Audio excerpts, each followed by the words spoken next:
안녕하세요. 재테크하는 아내 구채희 작가입니다. 지난 영상에 이어서 부업 추천 2편을 들고 왔습니다. 두둥. 첫 영상에서는 내가 직접 찍은 사진을 상업용으로 판매하는 방법, 그리고 펫시터, 재능마켓을 활용해서 수익 내는 방법에 대해서 설명을 드렸고요. 못 보고 오신 분들은 얼른 먼저 보고 오세요. 그리고 이번 영상에서도 3가지를 더 준비했는데요. 네 번째는 레포트, 자소서, 그리고 각종 문서 판매하는 방법입니다. 학교 다닐 때 난 충실하게 레포트를 좀 썼다. 혹은 책을 읽고 서평 쓰는 걸 좋아한다. 혹은 취업에 성공했던 자소서가 있다면 누구나 가능한 부업입니다. 대표적인 곳이 햇빛 캠퍼스라는 곳인데요. 저 대학교 때도 여기서 레포트 몇 개 샀었거든요. 근데 아직까지 흥하고 있더라고요. 합격 자소서나 독후감, 연구자료, PPT, 사업계획서, 여행계획서, 논문 등등 다양한 문서들을 판매할 수 있습니다. 꼭 레포트가 아니라도 특정 주제에 맞춰서 쓴 글이나 풍부한 자료가 포함되어 있는 문서라면 판매가 가능해요. 근데 한번 올린 자료는 이곳이 망하지 않는 한 지속적인 수입이 가능하다는 장점이 있습니다. 판매 수익이 얼마나 될까요? 적게는 300원에서 많게는 5,000원이 넘는 것들도 있어요. 페이지, 장수에 따라서도 다르고 자료 퀄리티에 따라서도 천차만별입니다. 괜찮은 자료는 조금 비싸도 많이 팔리고요. 한두 장짜리는 몇백 원에 팔기도 하더라고요. 한 장짜리가 한 300원 정도에 파는 것도 제가 봤어요. 근데 단점은 수수료가 조금 센 편이에요. 업체에서 40에서 60%를 수수료로 떼어가요. 꽤 많이 가져가죠. 환매 등급이 6개 등급인데 등급이 낮으면 수수료 60%를 떼어가고 가장 높은 등급은 40%를 떼가고 이런 식입니다. 신규 판매자는 6개월 동안 50%만 수수료를 떼간다고 하니까 참고하시면 될 것 같아요. 일단 자료를 많이 판매하려면 수요자를 파악을 좀 해야 되잖아요. 대부분 대학생이 이용을 많이 해요. 그래서 수업 자료나 취업 관련 자료가 인기가 많고요. 주제와 목차가 좀 일목요연하게 정리가 되고 핵심 내용을 잘 정리해서 올려놓으면 아무래도 결제 확률이 높다고 해요. 자료를 판매할 때는 점수를 잘 받은 레포트 같은 거는 제목에 어필을 하는 게 좋아요. 예를 들면 A+ 받은 레포트, 취업에 합격한 자소서, 약간 이런 식으로 어필을 하는 게 좋고요. 여기서 포인트는 자신이 직접 만든 문서여야 한다는 거예요. 그러니까 인터넷에서 짜깁기한 자료보다는 직접 도서관에서 책이나 연구 자료를 토대로 정리한 레포트 혹은 출처가 분명한 자료가 포함된 문서들이 인기가 많습니다. 실제 후기를 보면 다른 사람들이 짜깁기한 자료나 기존에 했던 자료를 또 가공해가지고 다시 올리는 경우에는 확실히 티가 난다고 하더라고요. 이런 점은 주의하시면 될 것 같아요. 두 번째 부업 추천은 주부들의 특권이죠. 모니터단 활동하기입니다. 많은 유통업체들이 주부들의 아이디어를 제품 기획이나 마케팅에 반영하기 위해서 모니터단을 운영을 하고 있어요. 대표적인 기업들이 샘표식품, CJ제일제당, 사홍원, 한화, LNC, 풀무원, 예지민, 농심, 할인, 큐원, 동원, F&B 등등 굉장히 많습니다. 인터넷에 주부 모니터단 이렇게 검색을 하시면 굉장히 많이 나오고요. 지금도 모집하는 곳들이 있을 거예요. 주부 모니터 단위로 선정이 되면 어떤 활동을 하느냐. 일단은 짧게는 3개월, 길게는 1년간 해당 기업의 신제품이나 서비스를 체험하면서 장단점을 피드백하고 아이디어를 내고 또 마케팅 활동을 돕습니다. 분야는 요리부터 인테리어, 생활용품, 위생용품 다양해요. 예를 들어서 제가 식품회사 모니터 단이라면 매달 주어지는 미션에 따라서 집에서 요리를 하면서 맛과 향을 테스트를 하기도 하고 직접 매장을 방문해서 시장 조사를 좀 하기도 하고요. 또 주기적으로 SNS에 홍보 활동을 병행을 합니다. 한 달에 한 번 내지 2번 정도는 본사에 방문해서 좌담회를 갖기도 하는데요. 이때 주부들이 모여서 제품 사용에 대한 솔직한 후기나 애로사항 등을 공유를 하고 개선점을 도출을 하는 역할을 해요. 소요시간은 1시간에서 2시간 정도 걸리고요. 교통비를 별도로 지급하는 곳이 많습니다. 단 이 모니터단에 뽑히려면 조건이 몇 가지 있어요. 보통은 서울이나 수도권 거주자이면서 자녀가 있어야 되고 20대에서 40대 전업주부가 유리해요. 나머지 분들은 자격이 좀 제한되는 경우가 있거든요. 임산부도 일단 안 되고요. 본인이나 또 뭐 가족이 내가 지금 지원하려는 그 회사의 경쟁사에 종사하는 분들도 지원이 제한이 되고요. 또 오프라인 모임이 있는데 몇 번 이상 불참할 경우에는 자격이 박탈된다는 거를 미리 알아두셔야 될 것 같아요. 아무래도 모니터단에 뽑히려면 SNS 활동을 좀 활발히 하는 주부들이 좀 유리하긴 해요. 근데 제 주위에는 샘표 식품에서 모니터단으로 활동하는 분도 계신데 딱히 그분은 SNS가 없긴 해요. 그런 경우에도 발탁이 되긴 하는데 그래도 내가 뭐 블로그나 페이스북, 인스타그램 이렇게 활동하는 소셜 매체가 있다면 신청할 때 적극 어필을 하면 유리합니다. 활동비가 얼마나 되나 좀 궁금하잖아요. 사실 모니터단 활동비 자체가 엄청 큰 건 아니에요. 적게 주는 데는 월 5만 원 정도? 많게는 30만 원 넘게 주는 곳도 있긴 한데요.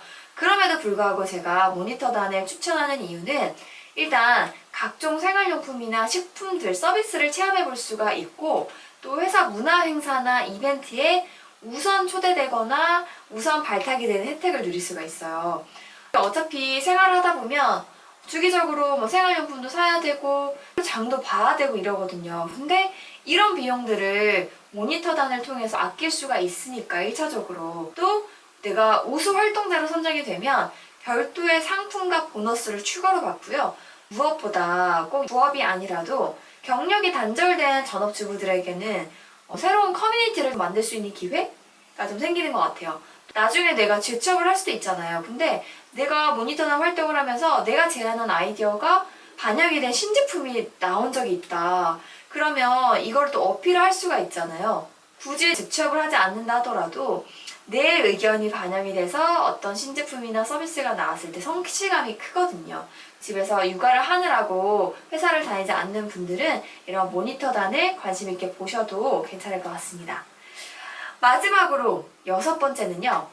블로그로 광고 수익을 내거나 체험단 활동하는 부업입니다.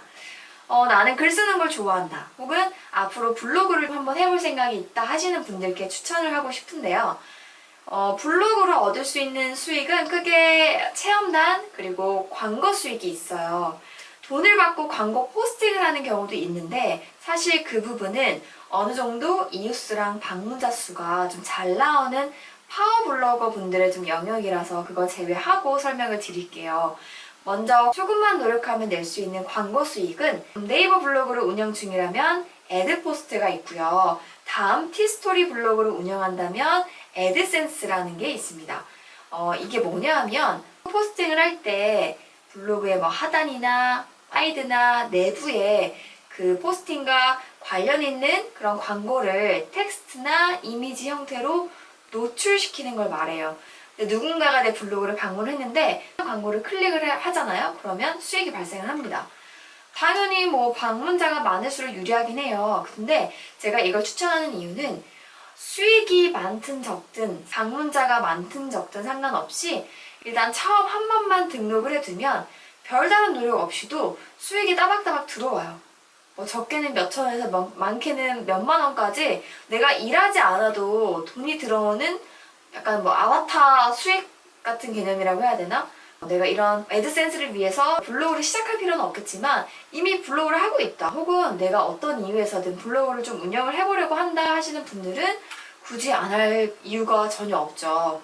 수익은 천차만별이에요. 네이버 애드포스트 같은 경우에는 수익이 좀 짠 편이에요.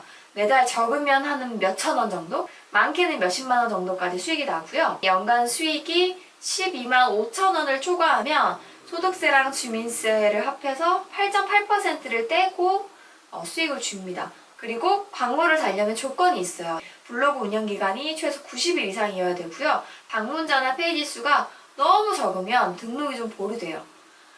반면에 다음 티스토리에 달리는 그 애드센스 광고 단가는 훨씬 높은데요. 많은 분들은 몇백만 원까지도 수익을 내시더라고요. 근데 애드센스는 승인 조건이 따로 있지는 않은데 통상적으로 포스팅이 최소 10개에서 15개 이상이어야 되고요. 글자 수는 1000자에서 1500자 이상 작성하는 게 승인에 유리하다고 하니까 참고하시면 좋을 것 같아요. 근데 아직까지는 네이버가 검색 시장의 강자이고 광고주 역시 네이버 블로그를 더 선호하는 경향이 있어요. 장단이 있죠. 그런 특성들을 파악을 하고 선택을 하셔야 될 것 같아요. 제가 블로그를 추천하는 또 다른 이유는 체험단 때문이에요. 블로그를 운영을 하다 보면 포스팅하는 조건으로 체험단 의뢰가 들어오거나 아니면 내가 직접 체험단 신청을 할 수 있거든요. 선정이 되면 뭐 가전가구나 생활용품, 뭐 외식 체험, 뭐 헤어나 미용 서비스 같은 거를 그냥 무료로 받을 수가 있어요. 후기만 포스팅으로 남기면. 대표적인 체험단 지원 사이트가 위블, 모두의 블로그, 어메이징 블로그, 디너의 여왕, 마이 블로그 등등이 있거든요. 말 그대로 체험이기 때문에 별도의 돈을 받는 건 아닌데요. 그렇지만 우리가 살면서 주기적으로 머리도 해야 되고 한 번씩 외식도 하고 뭐 생활용품이나 인테리어 용품도 사잖아요. 이럴 때 체험단을 활용하면 지출을 그만큼 줄이는 효과를 볼 수가 있습니다. 근데 앞서서 말했듯이 체험단을 진행하는 업체들이 보통 네이버 블로그 위주로 뽑아요. 검색이 굉장히 잘 되기 때문에 블로그 방문자가 뭐 하루 평균 500명 이상 정도가 나온다라고 하면 누구나 블로그 체험단 신청이 가능합니다. 요새는 허들이 더 낮아졌어요. 나는 체험단 위주로 부업 활동을 하고 싶다 하시는 분들은 네이버 블로그를 하시면 될 것 같고, 나는 그 광고 수익을 조금 노리고 싶다 하시는 분들은 좀 애드센스, 처음에 좀 승인 받는 건 조금 까다로울 수 있지만 한번 승인 받으면 그래도 좀 안정적으로 운영할 수 있으니까 네이버로 할 건지 다음 티스토리를 할 건지 좀 선택을 하시면 될 것 같아요. 오늘 제가 준비한 부업 추천 영상 2편은 여기까지입니다. 재밌게 보셨나요?